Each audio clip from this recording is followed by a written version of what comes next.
More than half of tips reported through the Crime Stoppers program are now reported online. Information about unsolved crimes, local advisories, and how to report tips anonymously can be found at www.crimenb.ca.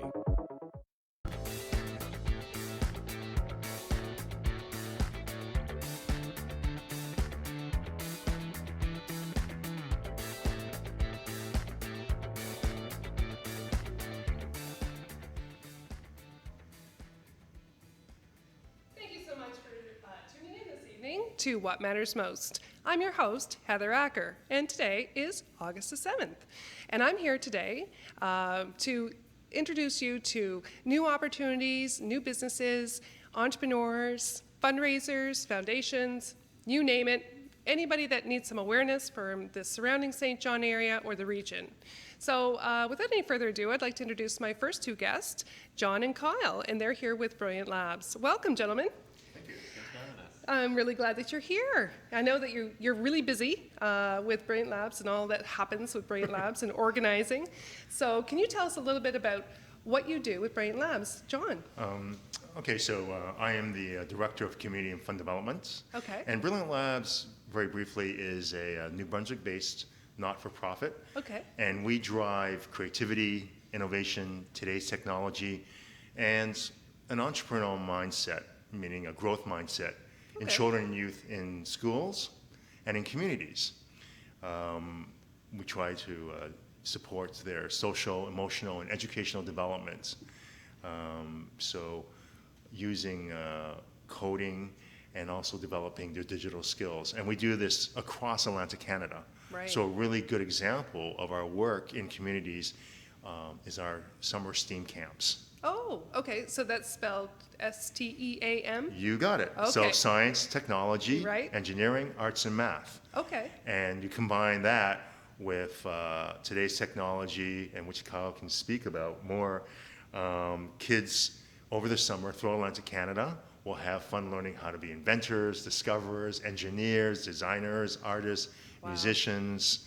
And really at the end, what we want to do is we just want kids to have a great time learning and discovering how great they are. Right. I wish I had that when I was a student or a youth, because who knows where I'd be today, right? Because I used to take things apart and go, okay, this how can I put it back together, Okay, so right? yeah. So I had that creative mindset. Tinkering. Investigating, discovering. Yeah. Excellent. So your space is a safe space that you can do that. Well, and that's a really good point. It's also about young people learning together. So we create spaces where young people come, so it's diverse, inclusive, where they come and they feel they belong. It's safe spaces in that amongst their peers, they learn together. They also fail together, make mistakes together. Very good point, John. In a non-judgmental space. And also what we're trying to create is peer-to-peer. So peer-to-peer support, peer-to-peer learning, and it's more hands-on, experiential, inquiry-based learning. Excellent. What do you find is the most intriguing part? Do you find students migrate towards something more than others with the program? Well, maybe Kyle can answer that, because it's about you, engaging. Yeah, a lot of the kids, well, if you come into any kind of space and you tell the kids to become a musician or an artist, some of them will take a big leap forward and be very good at it, and others will not. But with STEAM, there's a lot of options, and people tend to fan out, whether they take the more artistic route or the more technical route. You find a lot of kids trying to excel in like something that they think they're good at. Okay. Yeah. So just a question, but would you be like the ideal student? Like, are you that creative and forward thought thinker and all that kind of stuff? Is that kind of your personality too? My personality is definitely the kind where I try and I'm not the loudest, but I definitely like to look at problems, trying to solve them. Awesome. Not a tinkerer, but I'm definitely the kind of person who would give a tinkerer problems like, hey, can you help me out with this? I want to solve this problem, but I need your help to do it, kind of person. Excellent. I think what's really important, and Kyle, you're kind of an embodiment of this in my mind anyway, lifelong learning. Yes. With today's technology, you have to be that, particularly to work with technology in today's workplace. Yes. To be a lifelong learner, because it's constantly changing. Excellent. And so by developing a child's curiosity and thirst for discovery, Yeah. that's how you can develop that. So when did the program start, and what time of year does it start for us? Our camps?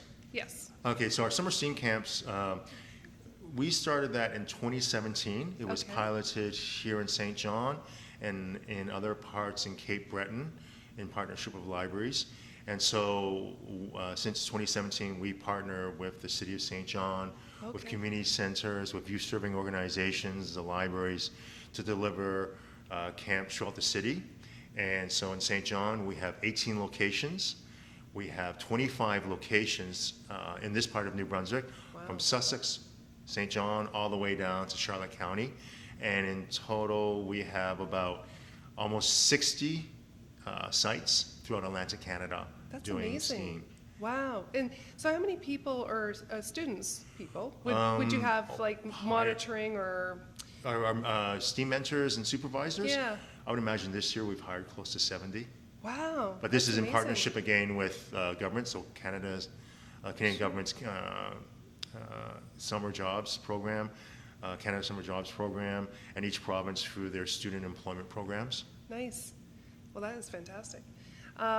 So do you find that these students are like, do you get the shy students and then they come sort of, they could be creative? Like, give us a couple examples of some of your Yeah. students. A good thing with computers is that there's no physical evidence if you mess up. So it's a real safe space where you can just kind of throw things out there and try it. So you get a lot of shy kids on computers just playing around, trying to figure things out. And it's really nice to have them, give them the opportunity, because you can do it either in a group or by yourself. Right. There's kind of that option so that you can make the children feel more comfortable Nice. with their spaces. Yeah.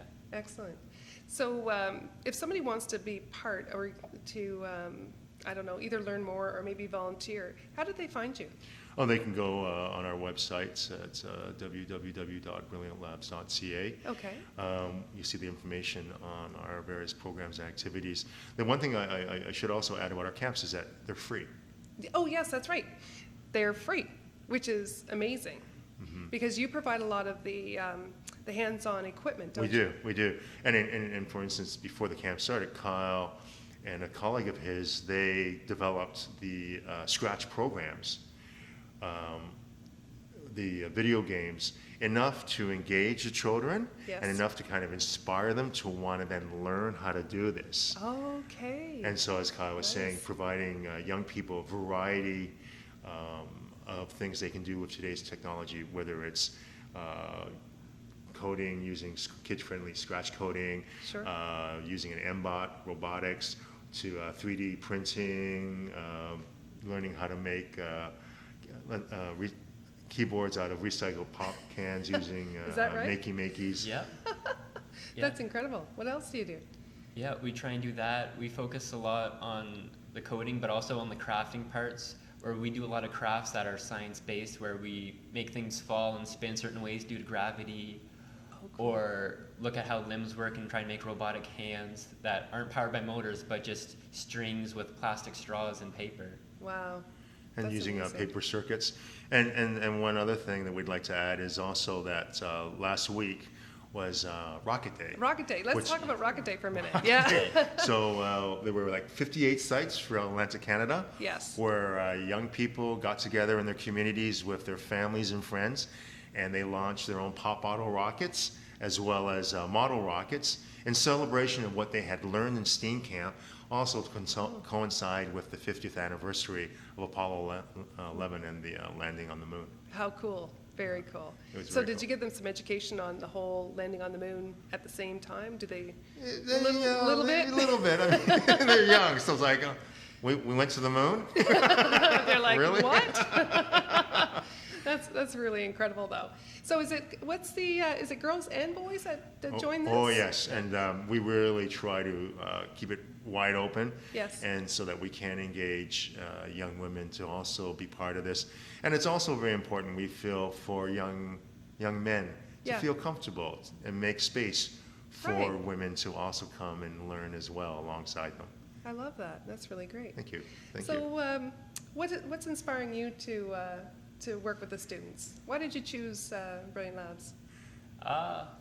Children are great. I think the best part about getting older is that you can teach a new generation.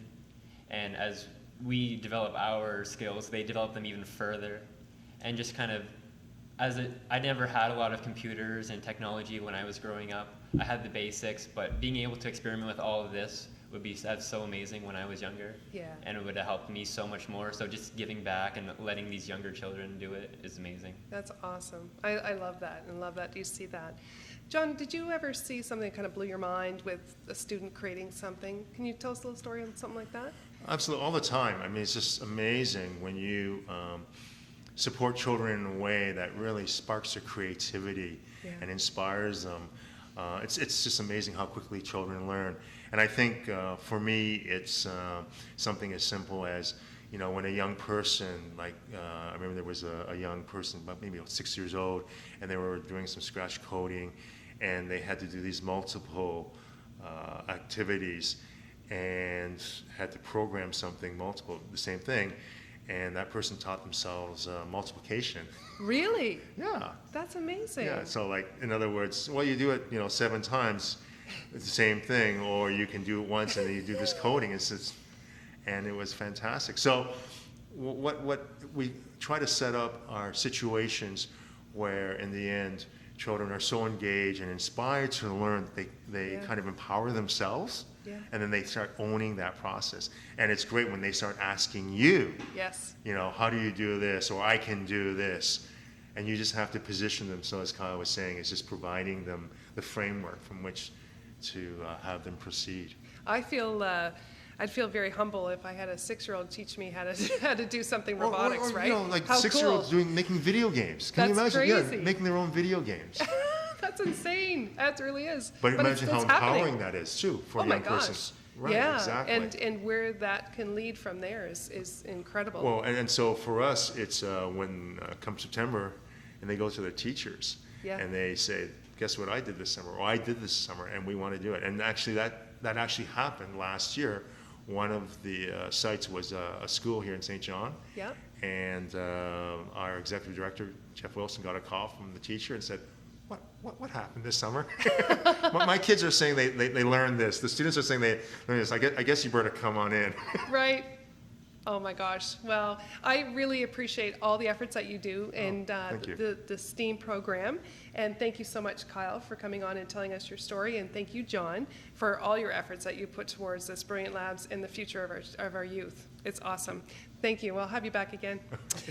And please stay tuned. I have St. John Ambulance coming up next right after this break.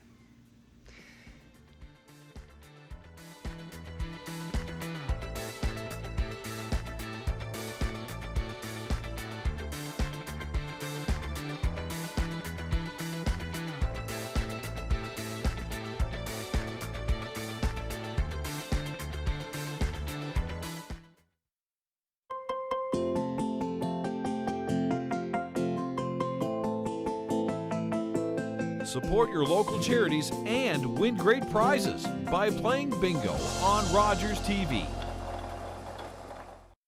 When Tommy Prince went behind enemy lines, the enemy was in trouble. That time at Anzio, but 3 days on his own. He trained our guns for He never boasted about his army time. Never said nothing. One of the few non-Americans ever awarded the Silver Star of the United States. Tommy's Prince. He was the bravest man I ever seen. But after Italy and France, and then twice in Korea, he had to fight the battles of peacetime in a community where Canadian Indians have it hard. Of poverty, which would claim his many, many medals. He had to fight the drink, and he did. And family troubles, and he did. And he died in dignity, one of the most decorated soldiers in Canada's history. Tommy Prince of the Ojibwe Nation. The Princess Patricia's Canadian Light Infantry are honored to say farewell to one of our own. Present! Fire! Somebody get the door. Permission to come aboard. So we're good? I am the protector of the deep. And you know what you're fighting for. We're going to be the #1 media conglomerate. Some people don't know how to be rich and still act like a human being. What do you want?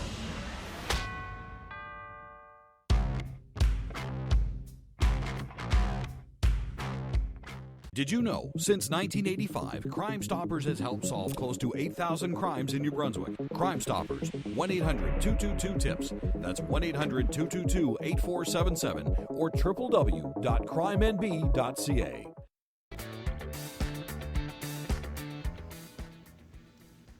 Thank you so much for staying tuned. I'm now with my second guest this evening, St. John Ambulance, and we have Laura and Joey. Welcome. Hi, thank you. So, St. John Ambulance.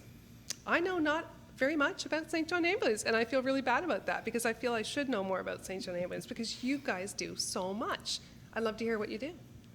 So St. John Ambulance has been in Canada since 1883. That's amazing. And has been in New Brunswick since 1896. Okay. So we have been around for a little while. And what we really do is teach first aid. So we teach first aid throughout the province. In 2018, we taught 22,000 people first aid across the province. We offer our courses in both official languages. And through the funding that we get from our first aid courses, we do community services. So we turn it back into the community. So our community services throughout the province are medical first responders and the therapy dog program. Oh, yes. So those two programs have continued to grow. Right now, for our first aid courses, we have 300 part-time contract workers who are our instructors throughout the province. And then we have them teaching all over. We have 5 training centers. Is that right? Yeah, so we have one here in St. John at the Parkway Mall, and we have one in Moncton. We have one in Fredericton, where our provincial offices are, and we have one in Sussex. And we continue to teach throughout there, and we also teach at other people's places, so we go and do that. The medical first responders in the St. John area right now, we have 97. And if you go to Harbour Station, you'll see St. John Ambulance there. So we cover events all the time and are all over the place helping people if they need first aid. And our therapy dog program grows all the time. Right now we have 175 therapy dogs in the province that are out visiting. We visit hospitals and nursing homes, and we continue to grow in that fashion. Excellent, excellent. And how long have you been with St. John Ambulance? I'm fairly new. Okay. I started in October of 2018. Okay. And my role is I'm the regional manager for sales and business development for Atlantic Canada. Okay. So what I'm mandated to do is kind of bring all the councils together. So Laura talked about the 5 centers that we have here. We also have an office in Halifax, St. John's, Newfoundland, yes. PEI, and some training centers in Sydney, so kind of all throughout. Excellent. And so what I'm trying to do is kind of bring all the councils together in terms of all our marketing initiatives, product sales, going out and talking to customers. St. John Ambulance is a well-known company. Yes. Everyone knows the brand. And a lot of times companies could deal with us, we could do the first aid training, but no one's really in there kind of talking to them. Okay. The face, saying, come back to us, here's what we do. We're not for profit, not really out to make any money. Right. However, anything that we do that comes in, like Laura mentioned, goes back into the community. Cool. Yeah. So if I wanted to take a St. John Ambulance course, say like a first aider, is there certain levels that I could take without any experience, or how do you adopt someone new into the program? So we have different courses. So we have in different regions, there's different needs. So there's the marine courses where there's a need for that. We have wilderness courses. We have pet first aid. We have first aid, emergency first aid. We have WorkSafe New Brunswick is a 2-day course here in New Brunswick. Okay. So we have a 2-day course that follows all the rules and regulations that are regulated by WorkSafe New Brunswick. So there's all kinds of different courses that you can take that give you the needs and that you need. So we do a little bit extra for anybody that needs BLS, which is basic life support. So if somebody needs that for schooling, if some of the people that are going in for registered massage therapy and all that. So there's quite a few different courses, and you can get anything that you need for that. And then you can always come into, and we have practice sessions too that are a 6-hour practice session. So every year you can come back in and practice so that you keep up on your first aid, because it's kind of like if you practice it, it becomes a knee-jerk reaction. When something does happen, you can be able to carry it out very well, and you know what you've done because you've practiced it. Exactly. Yeah. I have been in amongst a situation where somebody was choking, and sure enough, someone jumped up and said, "I know first aid." Yeah. And everybody's like, "Okay," everybody steps back. That is a very empowering feeling, and being able to do that confidently. Yes. That's amazing. So that's where you're talking about. Yeah. Come back and do like a refresher. A refresher course, yeah. Yeah. So they call it, a practice session or a refresher course, yeah. Excellent. It's very, very important, to have first aid. First aid saves lives. That's one of, our motto is saving lives at work, home, and play. Yes. So it's something that everybody should do and everybody should know. And it can really help. We yearly have an award ceremony or an investiture where we award people life-saving awards. Oh, okay. So we Nice. recognize people in the community every year and give out life-saving awards to people who have used first aid in order to save a life. So, the choking instances do come up. A lot of times in restaurants, somebody is there and then somebody, who's sitting, 2 or 3 tables away is able to save somebody's life. Other times, it's swimming or anything like that. But the first aid really comes in as you've done it and practice it. It's way easier to do. I love that. Yeah. Can you talk a little bit about the would you call them comfort dogs? Therapy dogs. Therapy dogs. I'm sorry. Therapy dogs. So, do you have a therapy dog, Joey? I do not have a therapy dog. I would like to have a therapy dog.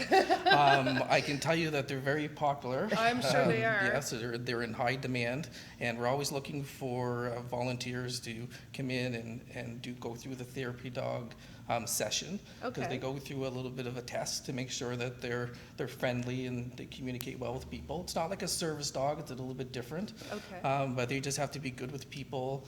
And good around other dogs, and that's basically it. But we're always looking for people to come out and volunteer and to do Excellent. that kind of thing. So how can I be, so if I do have a dog, is it have to be a certain size, or are you looking at little dogs, big dogs? No, we don't matter. discriminate. We You don't don't discriminate discriminate? against any dog breed. Luckily, in New Brunswick, we don't have breed-specific laws and stuff, so we don't have to go by that. Okay. So we don't discriminate against it. We have a national standard evaluation. So Okay. the dog and handler. So the handler owns their dog. So anybody that wanted to volunteer as a therapy dog person can join our program with Nice. their family pet. They Wow. come through the evaluation. It's a nationally looked at by vets and behavioralists and stuff to see how dogs would react in certain situations. Yes. They have to be introduced to a wheelchair and a walker and, moaning people, because in the nursing homes and hospitals, we do encounter that. Yeah, So of the course. dogs have to be able to react in a good way. They're allowed to react. They're allowed to look and be curious and that type of thing.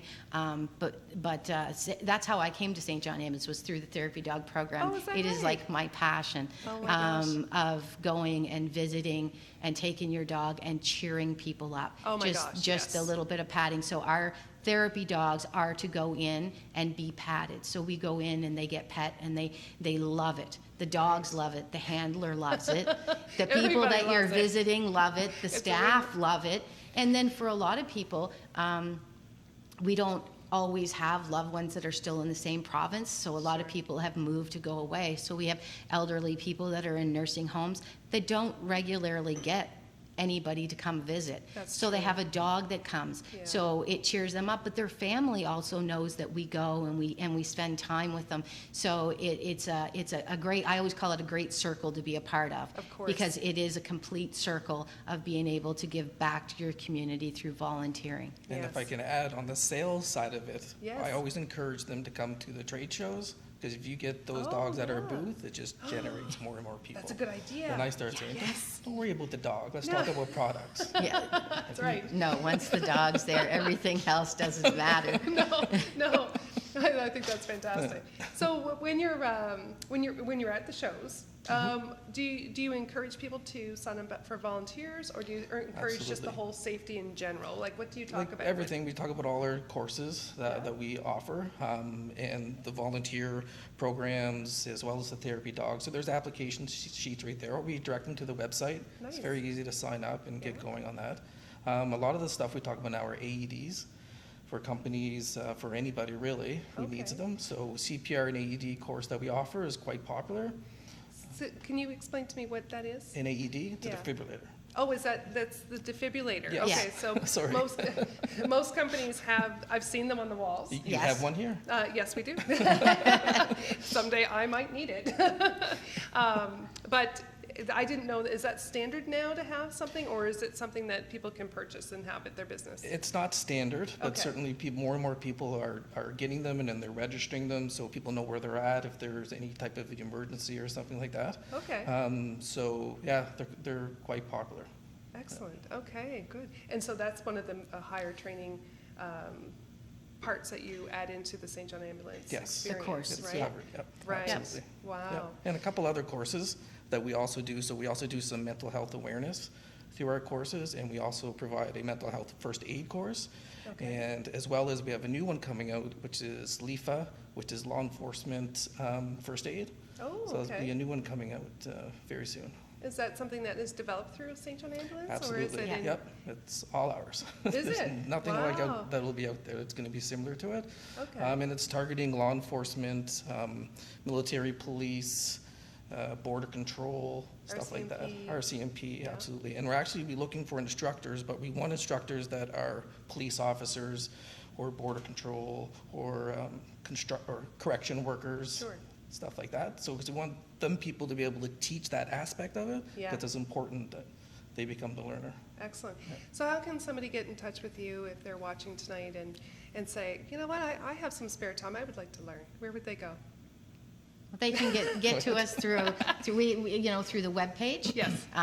And also Facebook. We're on Facebook. Okay. And we also have a 1-800 number. So anybody that wanted to get in contact us with, it would be 1-800 563-9998. So Okay. it's easy to get in contact with us, and we'd love to hear from everybody. Excellent. Yeah. The one little part that I really, I kind of intrigued about is the whole, the dog program that you have. So that's, I think, every aspect that you do is so important to all the communities. And, thank you for doing all the hard work that you do.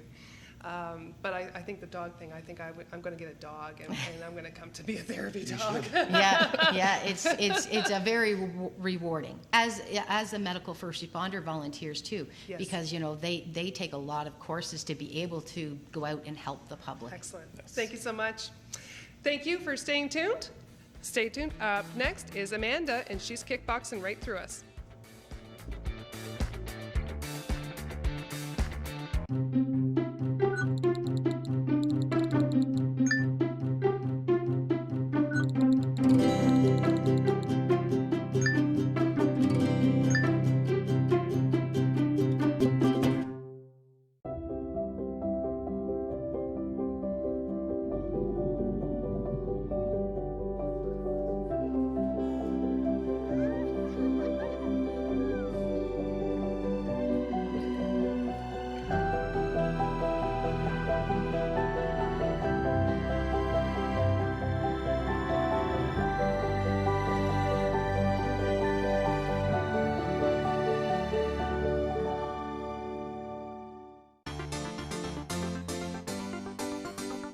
My clues! What is all this? Harry is still alive. Case closed, but still open until I solve it. Harry faked his own death. Or somebody else faked Harry's death. Or Harry faked somebody else's death. That last one doesn't work at all.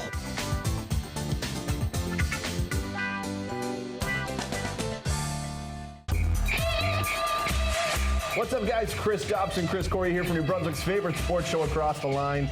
We talk to everybody from football, golf, hockey, Hall of Fame. It doesn't matter. We always have a great time when we're here in studio, and hey, you never know who's going to drop by. Hey, lots of celebrities, lots of New Brunswick's finest coming by the studio to talk sports, have a little fun with New Brunswick's favorite sports talk show, Across the Line, right here on Rogers TV. Do you have information about a crime that has occurred or is about to occur? This information can help solve crimes, and tipsters always remain anonymous. Crime Stoppers, 1-800-222-TIPS or www.crimenb.ca.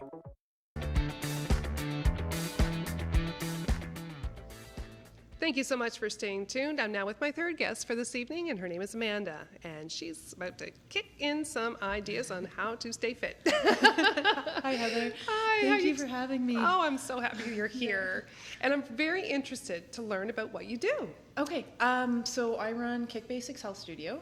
We run kickboxing classes 3 nights a week. I also do personal training, nutrition counseling, and health habit training. Wow. So when I started kickboxing, I guess that's the best place to start. Go right from the beginning. It was about 7 years ago. Okay. I was 265 pounds. Are you really? Yeah, I was having lower back issues. And I got sent for an MRI. It came back pretty bad. My doctor sent me for some blood tests that came back even worse. And he told me basically, you're going to be dead before you're 30. Is that right? That's frightening. Yeah, it was scary. Like, I'd always been big, but I didn't realize what that was actually doing to my body. Yeah. So I learned very, very quickly that laying in bed and crying is probably not the best way to deal with that. So I got up and I started trying a few different things. Zumba, yoga, dance, a couple of other like fun fitness stuff, but they weren't really for me. Sure. And then I tried kickboxing. I did 20 minutes. I was sick as could be, and then I just kept coming back and kept coming back and kept coming back. You persevered through that. Yeah, and Wow. well, I found, for me personally, I find it's not finding so much, like, you hear exercise and working out, okay, well, I gotta go do that, I guess. It's more about finding something that you really, really enjoy doing. Right. So for me, it was kickboxing. I actually didn't realize I was losing weight until I had lost the first 50 pounds. Oh my goodness! Yeah. Wow! Congratulations to thank you, that. thank wow, you. that must have been like a wow. It was an amazing. Well, my pants fell off, so it was kind of an embarrassing goodness. moment. And then after that, it took about 7 or 8 months for the first 50 pounds to go. Okay. And then after that, I started thinking about, well, maybe I want to get into the ring. And then by the time I got into the ring, it was 14 months after I had started. Wow. I lost 105 pounds for my first fight. I won. Wow. I had started teaching it about 4 months before my first fight, and ever since then, I couldn't stop. It's helped me so much to become healthy, not just physically, but mentally as well. It's helped with my mental illness. It's helped financially. I've pulled myself out of poverty, and now I get to turn around and do that for so many more people, which I find amazing. That is so nice. I'm almost going to cry. That's such a good story, and I love hearing stories like that, because now you have a business. Yep. And where are you located, Amanda? So I'm at 24 Coburg Street. Okay. You might not be able to find it right away because I don't have any signs out. We're working on that. Okay. It's the same building as Asia's Best Cuisine or the Kent Theatre. A lot of people know it as. Yes, people would know the Kent Theatre. I'm right on top of the restaurant, which is terrible because you smell wonderful, wonderful food as you're coming in to work out, and then you leave and you smell wonderful food leaving. But the location has been absolutely wonderful. My landlords have been great for me, and the feel of the room is just magical. I don't even know. I feel so blessed to have it.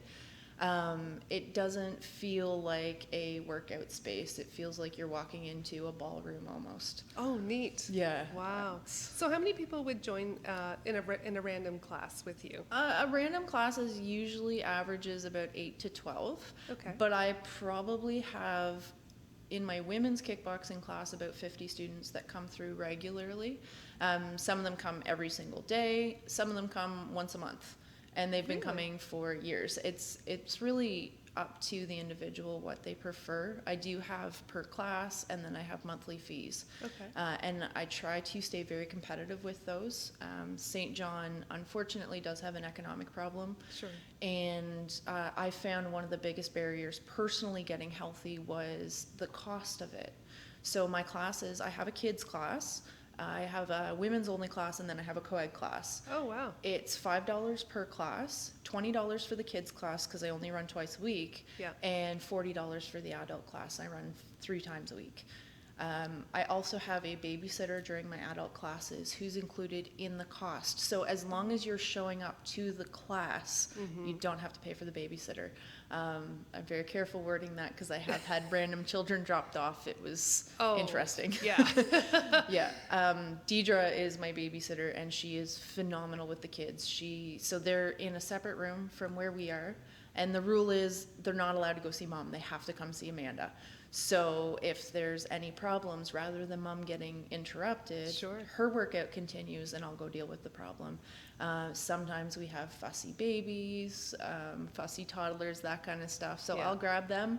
We walk around class. We teach. I'll teach with the baby right there. So it's very family oriented. I'm noticing, like, I've been on my own for about 3 years. And I'm noticing the kids are watching their parents do it, so they want to do it. Oh, fun. I've got 2 boys that are in my kids class, and then a mom who comes to the women's class. My kids class runs directly before my women's class, so it's very easy for mom to stay. Kids go to the babysitter, mom's already there. Right. And there's a toddler in the family who, she's about 18 months, I think, not quite walking, but she wants to be involved. We've got pictures of her kicking the bag. It's pretty adorable. That's awesome. There's your new marketing campaign. Yeah. You better come to kickboxing or your child's going to kick your butt. Yeah. I love it. So where do you want to take the business from here? I want to be... I would love to be able to do it full time. I also run personal sessions, and they're mixable and matchable. So I do one-on-one kickboxing, of course. We do one-on-one personal training because not only is kickboxing a great form of exercise, but it may not be for everybody. And the way the studio is set up, because it's a very private and welcoming space, I'm finding that I'm getting a lot of clients who are uncomfortable in the big box gyms. I don't want to name names, but there's some places where, although they're very knowledgeable and very, very good at what they do, the price point's not there. Right. It's not unwelcoming, but it feels unwelcoming to specific people, if that makes sense. And I just wanted a space where if they don't feel comfortable there, why don't you come try this space? Right. I'd love to be able to do it full time. I would love to have a roster of clients just in and out. Unfortunately, right now I do have to work, although my employer is absolutely phenomenal. I work at Pete's in the Market. So little shout out for Pete's. Yeah, Pete's in the Market. great employer and a great place to work. I also now have access daily to fresh food. And that's another thing that I find is people don't understand how to eat properly. They know what to eat, but they don't know how to. So what I like to include in my one-on-ones is we sit down, we talk about your health goals, we talk about how you can get there, we talk about what foods you need to eat. But I don't do meal plans. Okay. And the reason that I don't do meal plans is because what works for me isn't going to work for you, right? I personally don't like fish. Fish is terrible to me. So a lot of meal plans have fish in it, or a lot of meal plans are broccoli and chicken. And I don't like broccoli. So what I like to do with people is we'll sit down and I will work out a meal plan for the week for what works for them. Yes. Time constraints is a thing. How you're running your life is a thing. And food is such an integral and important part of our lives. Yes. People don't realize that it's food habits. That's right. That make the biggest difference. Exactly. Yeah. Wow. So that brings up a very good question to seeing your audience grow. And if somebody's interested in joining or trying it out, for instance, what kind of equipment do I need to come to your class? comfortable workout clothes. That's it. That's it. That's everything. too easy. I know. Most everything is done in bare feet, although some folks do prefer sneakers, which is fine. Yes. Shorts or yoga pants or tights, t-shirt or tank top, like really whatever you need. As far as equipment goes, I've got everything to borrow, so you don't have to really pay for anything up front. If it is something that you enjoy, then later on down the road, I would recommend, say, a pair of gloves and maybe your own. They're called focus mitts. That's what we hit with the the gloves on. Okay. Maybe your own pair of that. But I am very. A lot of people will do it for germ reasons. They're uncomfortable with other people's germs. That being said, I'm very, very, very careful to clean and sanitize everything. But really, to start out, all you need to do is show up. Wow. Now, if I was new to show up, for instance, because I've never done kickboxing before, so it's kind of intimidating when you hear kickboxing. Well, there's two things that sound very evasive.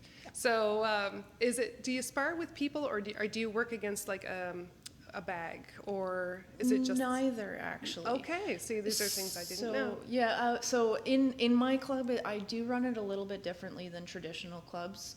Again, I wanted something that was welcoming to a different set of people. So I'm not able to hang any heavy bags because of the way that my ceilings and walls are. Okay. So what we do is we do a lot of partner work and a lot of what's called shadow boxing.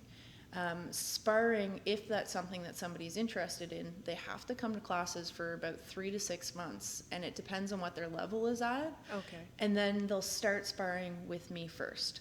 And the reason for that is the first time that you spar is terrifying because you're going to get hit. Of course. And I found that the fear of getting hit is actually worse than getting hit, but people don't understand that.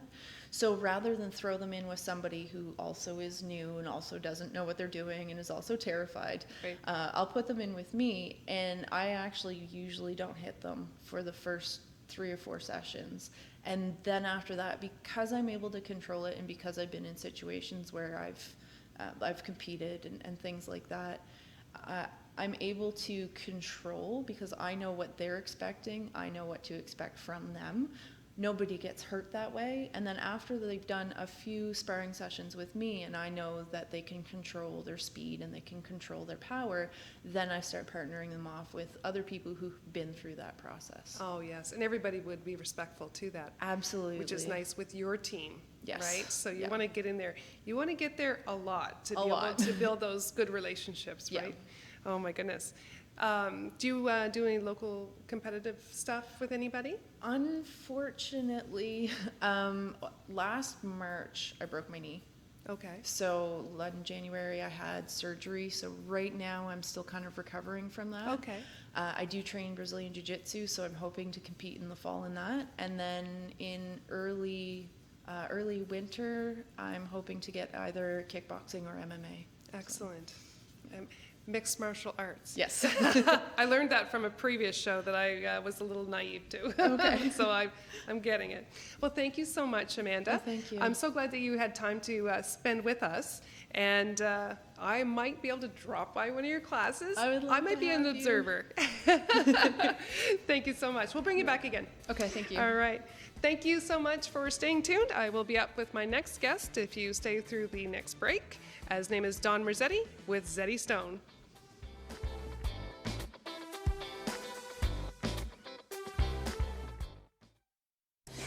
Refus global. Come on, that was in 48. Fear of prejudice, fear of public opinion, of total condemnation, fear of finding yourself alone without God. It's enough to make you sick to your stomach when you see all of the rewards given to appalling cruelty, the threats, the mindless excesses, to the manufacture of mountains of useless goods. Life goes on. The important thing is to be able to create. Isn't it? Refus global. That piece of paper cost me a lot. Forced to finish his days in exile. The poor artist. There. Étoile Noire. A manifesto decrying the stifling conditions of Quebec society in the 40s was written by a group of artists led by Paul-Émile Bordua. Hey, Hey, it's Chris and Chris from New Brunswick's favorite sports show here, Across the Line, where we talk about everything from local sports across the province, whether it's hockey, baseball, or basketball. Where can we find it, Chris? Hey, as always, your favorite network, Rogers TV. Looking for the best way to get the Major League Baseball games you want to watch? Rogers Super Sports Pack has you covered. With MLB Extra Innings, you'll have a premium ticket to over 2,000 out-of-market regular season games, with all games available in HD.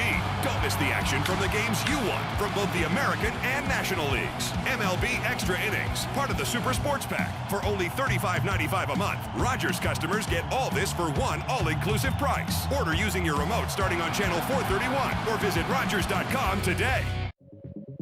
More than half of tips reported through the Crime Stoppers program are now reported online. Information about unsolved crimes, local advisories, and how to report tips anonymously can be found at www.crimenb.ca.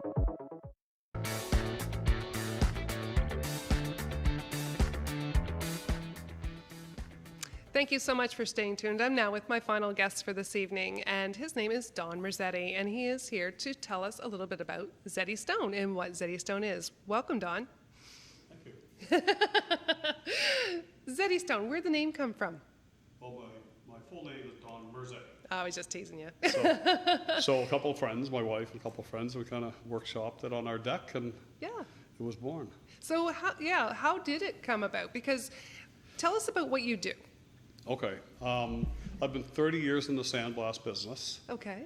And the last company I worked for, I needed a marker for the front of my home. Ours melted away, a plant. So I asked if I could use one of the boulders. And the boss said, sure, go ahead. I did it on my lunches and put it there, about 800 pounds. Oh my goodness. And with my father-in-law's help with trailer and everything, we put it in place. Yeah. And what happens? Everybody needs one. Of course. Sister, neighbor, cousin, snowballed, until finally it was time to go to Enterprise St. John and start that and get out on my own. Right. Yeah. Wow. So what did you start working with first? At work, it was, as I was newer there, I had to work with the cedar signs. Okay. And that was the fancy work on the glass, and it would have a template on there to receive information, either embossed or engraved. So once I learned how to do that, and then I knew I needed the address marker, I put 2 and 2 together. Yes. And it kind of started then.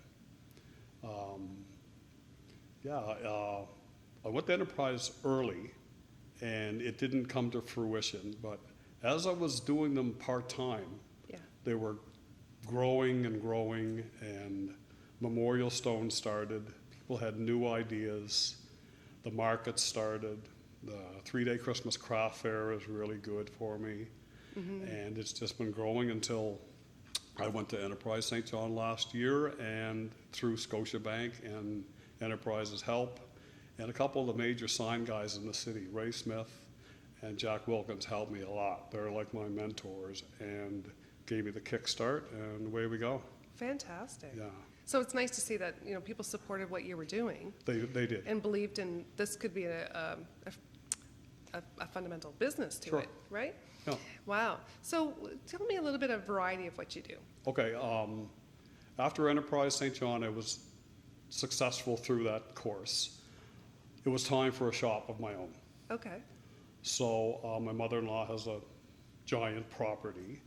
And so we rezoned the property, and now I have a little blast shop and office where I do my graphics work, and I do small metal pieces like bike frames and rims and anything like that that people have, guys have, girls have, and also going on site. Some of my relatives are contractors, and I've gone and done ferry boats and cast iron fences, and now brick walls are starting to come along. Okay, I know that there's a photo that's probably being seen, and it's, I believe it's rims? Yep. So you, there's a brick wall, I believe. Oh Yep. yeah, and it shows that it's Before clean. and after. Before and afters? Right. Yeah. So you do all kinds of things Oh, off-site. I've been touring the south end and the outskirts and where I live. Yeah. And a lot of people have painted over their brick or Yeah. the cement on their foundation, and Yeah. it fails. peels and flakes. Surface preparation Yeah. is very important, and that's the whole name of the game in the sandblast business, is to get that surface prepared. Right. And if you just go and paint your brick, you clean it with a brush and paint it, it fails. So I've approached a few places, and waiting to hear back, but I've done my own home and a neighbor. Now another neighbor wants to do his retaining wall, and I'll just make it work. Awesome. Get that information out there, and away we go.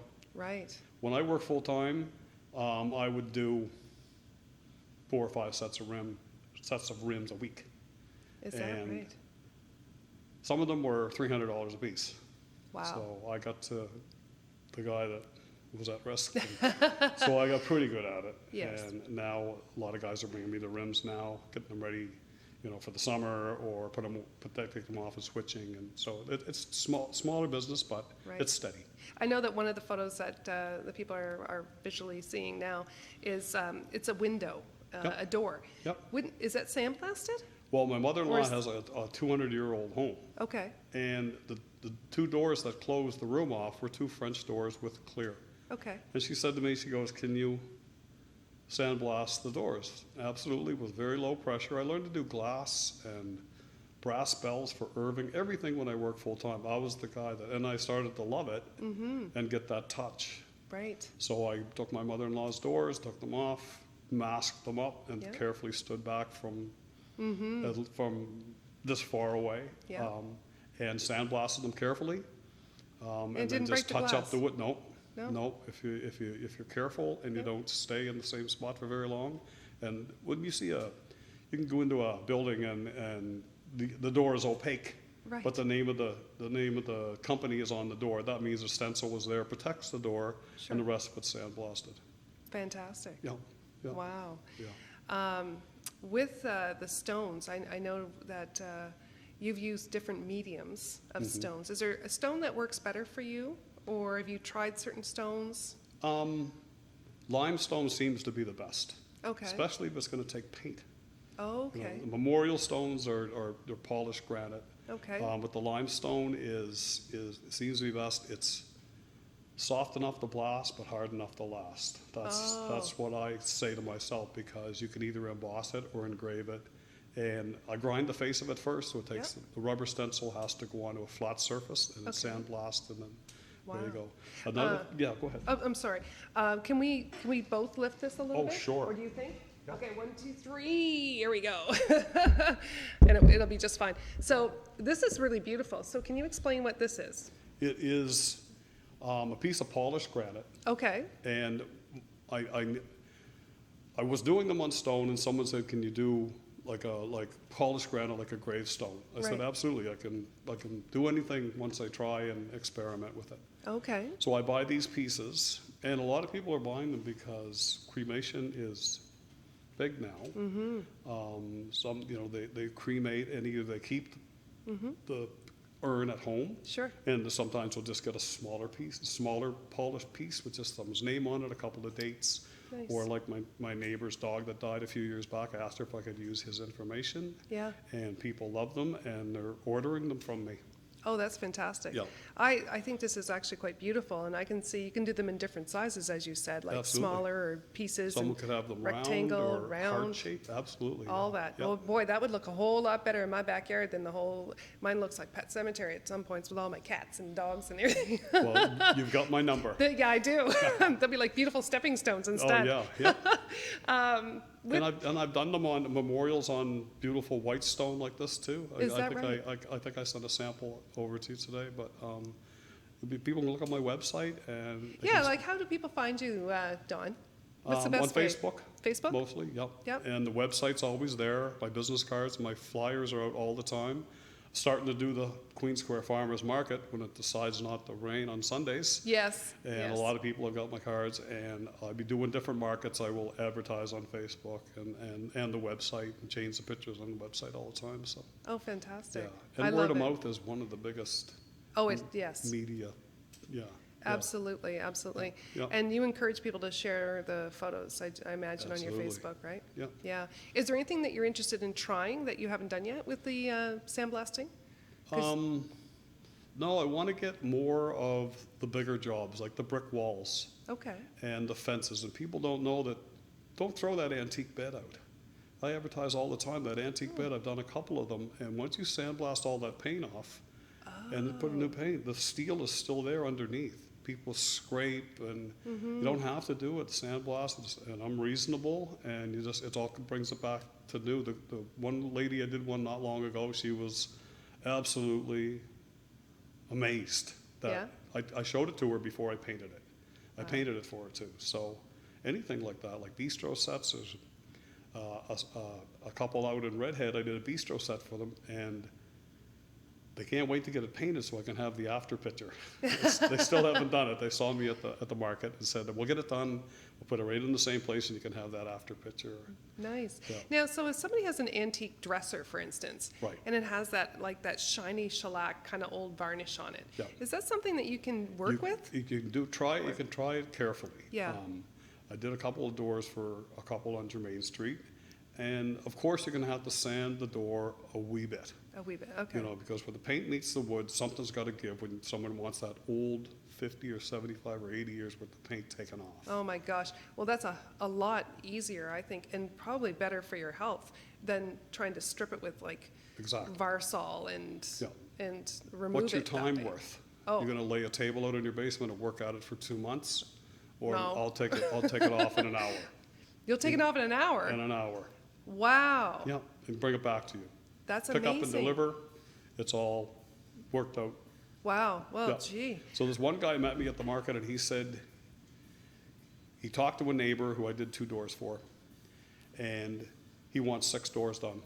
Okay. And I said, well, you might have to pick the corners out. Sometimes you don't keep sandblasting the corner because the paint just won't come out. You have to pick it out or take a little heat gun. And he goes, they're going in my camps all indoors.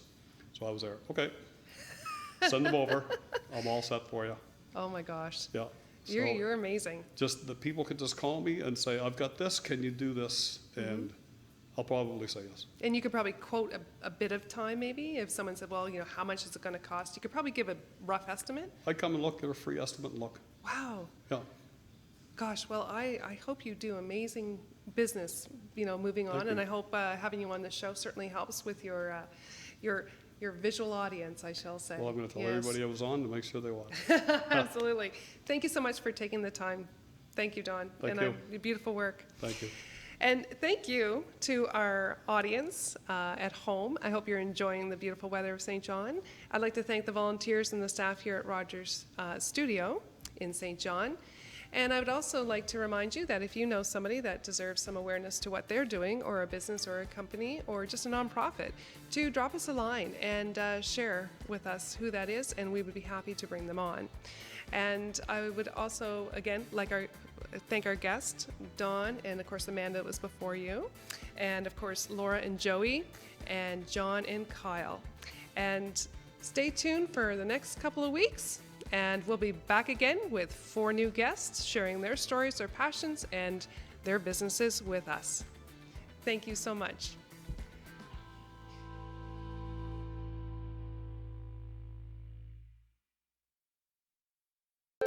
Call the Rogers TV viewer response line, email us, or connect with us on social media.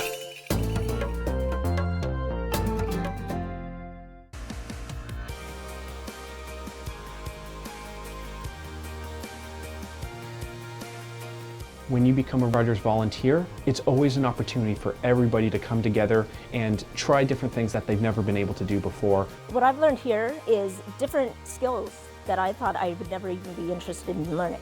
By being here at Rogers, I can learn all these different things that will help me be stronger. Working here as a volunteer is a good way to get to know your community. It's a good way to learn how to work as a part of a team. They're people from our community, so they know and they have a heart for our community to step outside of our comfort zone and do more. Don't be afraid, because this is where you're going to gain the most valuable experience that you can use in your future. I encourage everybody to be a volunteer at Rogers TV because not only do you grow professionally, you grow personally as well.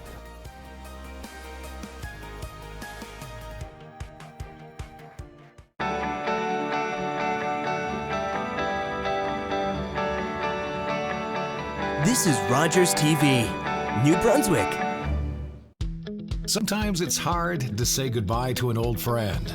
But when you're saying farewell to your vehicle, Kidney Car makes it fast and easy. Just call or visit our website. We'll take any vehicle in any condition and give you a tax receipt for a minimum of $300. No headaches and no towing charges. It's the one-stop solution for getting rid of your unwanted vehicle in just a few short minutes. When your vehicles reach the end of the road, call us toll-free or visit kidneycar.ca.